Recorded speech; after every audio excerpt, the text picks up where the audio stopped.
हिंदू परिषद के अम्बरीश जी, बहुत स्वागत, धन्यवाद, आभार आपका।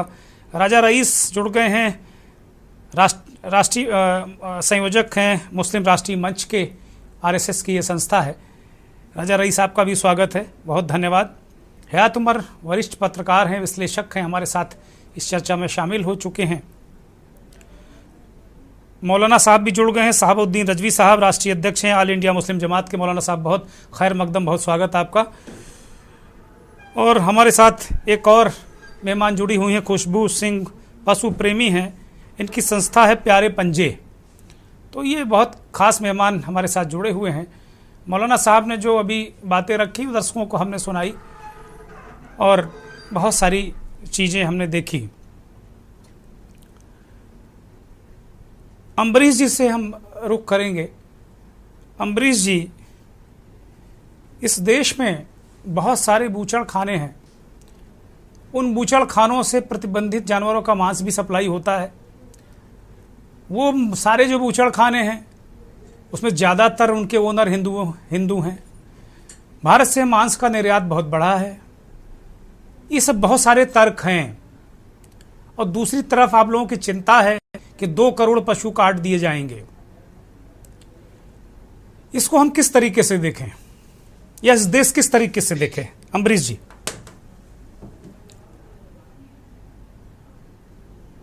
अम्बरीश जी, पा रहे हैं आप मुझे?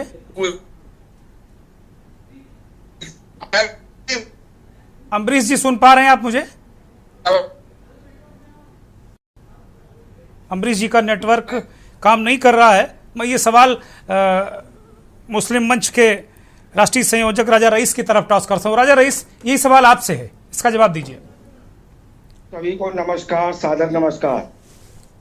आवाज आ रही है? बोलिए धड़ल्ले से।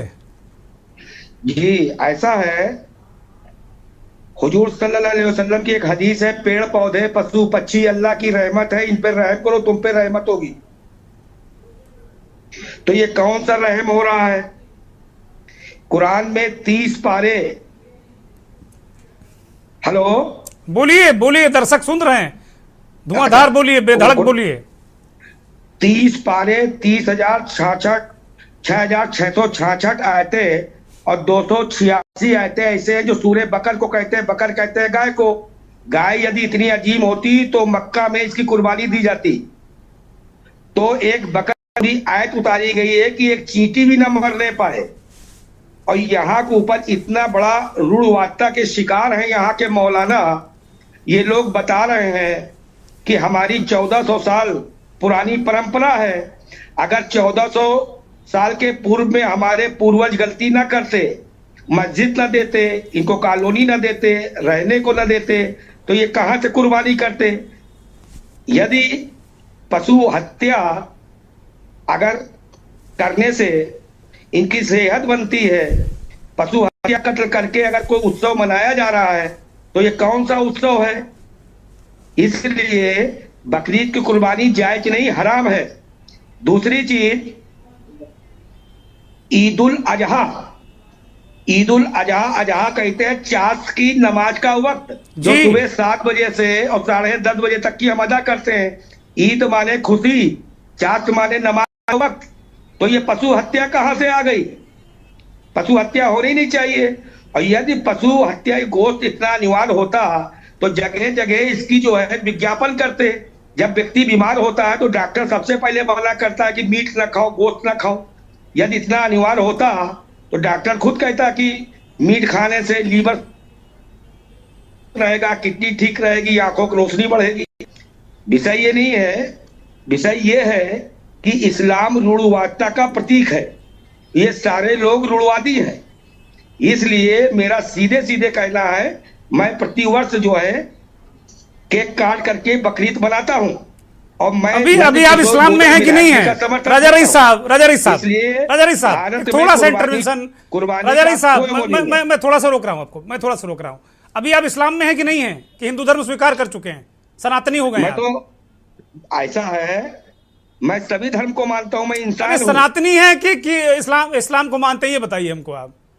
मैं क्या कह रहा हूँ, मैं सनातनी भी हूँ, इस्लाम को भी मानता हूँ, सिख को भी मानता हूँ, ईसाई को भी मानता हूँ, सबको मानता हूँ। अच्छा, लेकिन उससे पहले मैं कुर्बानी आप नहीं करते ना? कुर्बानी जायज नहीं, हराम है पशु हत्या।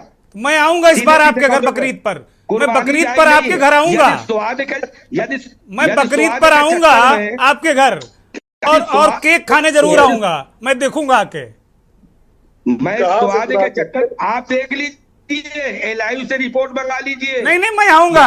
एलआईयू तो आपकी है, एलआईयू तो बीजेपी की है, संघ की है, एलआईयू हमारी थोड़ी। मैं आऊंगा, खुद आऊंगा मैं देखने, और मुबारकबाद देने आऊंगा। आप अपनी एलआईयू बना लीजिए, आप जांच करा लीजिए, कभी डीएनए आप जांच करा लीजिए। ठीक है, ठीक है। इसलिए अब मैं मौलाना साहब को ले लेता हूं चर्चा में, आप कंप्लीट कर लीजिए जल्दी से, फिर मौलाना साहब को लेता हूं चर्चा में। जी राजा साहब, कुछ बोलना हो तो और बोल दीजिए, फिर मैं ले रहा हूं मौलाना साहब को, बोलिए। आप बताइए, मुर्गे की क्या गलती थी? मुर्गे ने आपके पूर्वजों को जगाया, आपको जगाया, हमको जगाया, पीर फकीर संत ऋषि मुनियों को जगाया, और उसी को काट के खा गए, जबकि खाने वाले की नमाजी नहीं होगी। हुजूर सल्लल्लाहु अलैहि वसल्लम ने कहा, मुर्गा जो है, सफेद मुर्गों में मुर्गा मेरा मित्र है।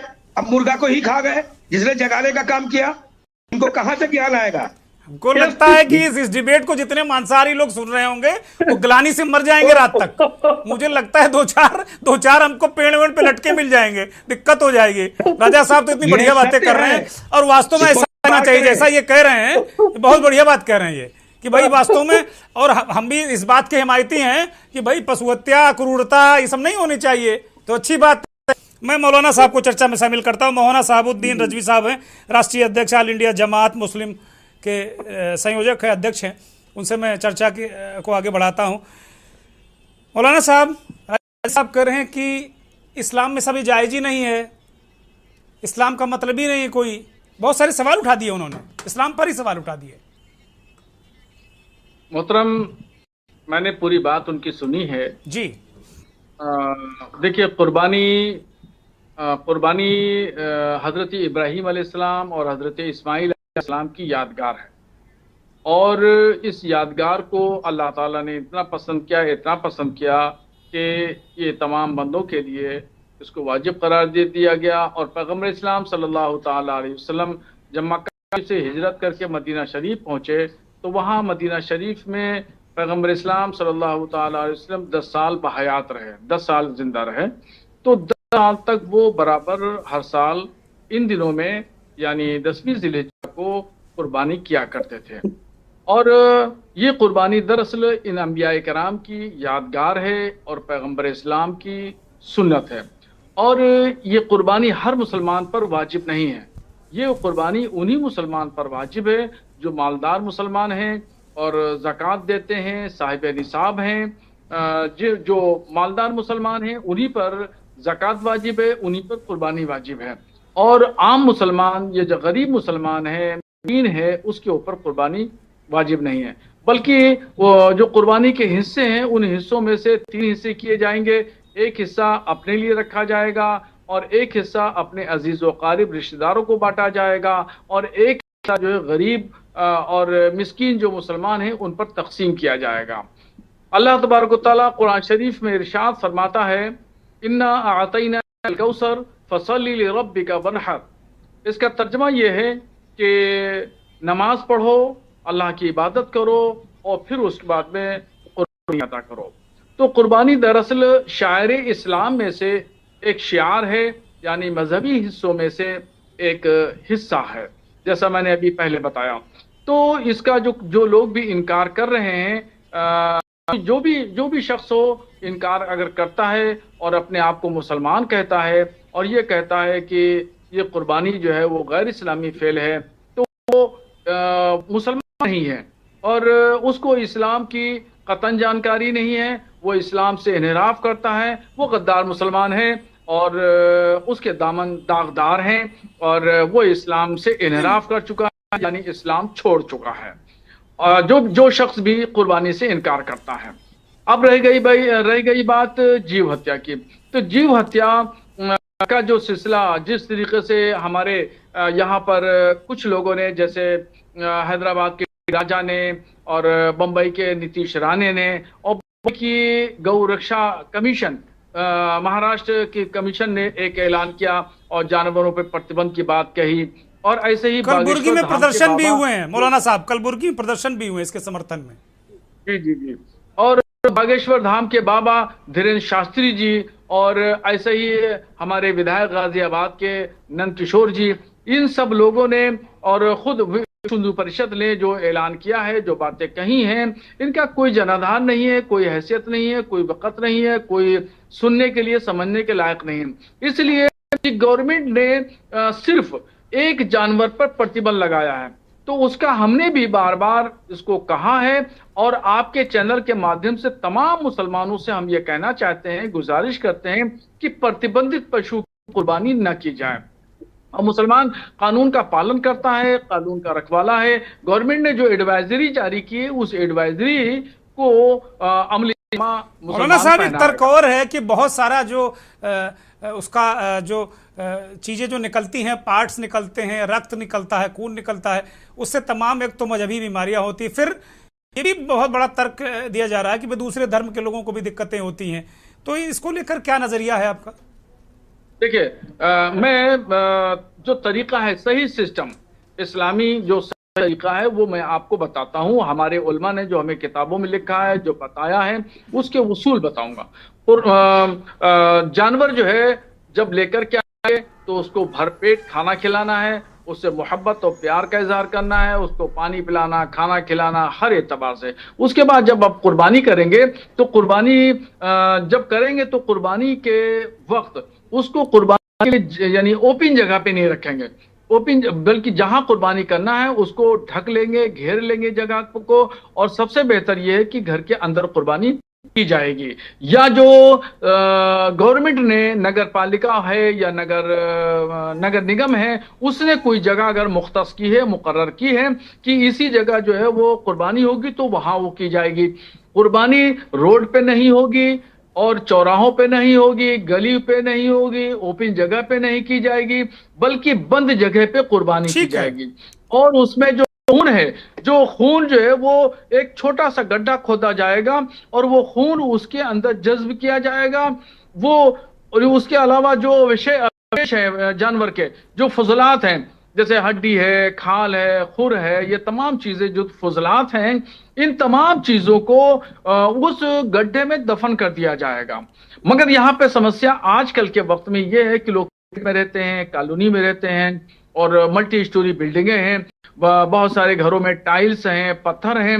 अब यहाँ तोड़ेंगे तो नुकसान होगा, फ्लैट में कोई गुंजाइश नहीं है, कॉलोनियों में दिक्कतें हैं, तो फिर वहां क्या सिस्टम होगा? तो वहां पर ऐसी जगह पर कुर्बानी की जाएगी जहां पर मिट्टी कच्ची है और जहां पर खून जो है जज्ब हो सकता है। या सलाटर हाउस में की जाएगी या नगर निगम में जहां परमिशन दी है उस जगह कुर्बानी की जाएगी। आम जगहों पर, आम रास्तों पर ये कुर्बानी नहीं की जाएगी।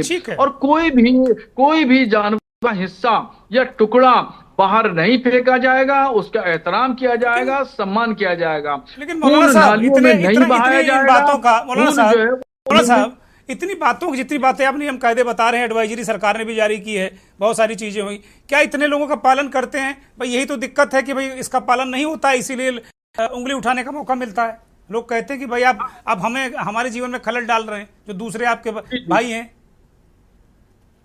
देखिए, ज्यादातर पालन करते हैं लोग, 99%, और कहीं ऐसे कुछ चीजें होती हैं, कुछ लोग होते हैं जो पालन नहीं कर पाते, अनजाने की वजह से या अज्ञानता की वजह से या किसी वजह से वो पालन नहीं कर पाते, तो वहां पर पालन कराया जाना चाहिए। यह गवर्नमेंट का काम है और वहां के जो उस इलाके के अहलकार हैं, अधिकारी हैं, उन लोगों को या बड़े बड़े बुजुर्ग हैं, उनसे कह करके उसका पालन कराया जाना चाहिए। हमने तो साफ साफ स्पष्ट ऐलान किया है कि गवर्नमेंट की जो एडवाइजरी है उसको पालन किया जाए। और ये तमाम चीजें जो मैंने बताई है, ये हमारे उसूल, इस्लामी उसूल बताते हैं कि मैं लौटता हूँ आपके पास। इस्लामी वसूल हैं और उन्हीं असूलों के हिसाब से चलना है। हयात उमर साहब वरिष्ठ पत्रकार हैं, हमारे साथ जुड़े हुए हैं। हयात उमर साहब, कुर्बानी को लेकर मैं देख रहा हूँ इधर पिछले 2-3-4 सालों से बकरी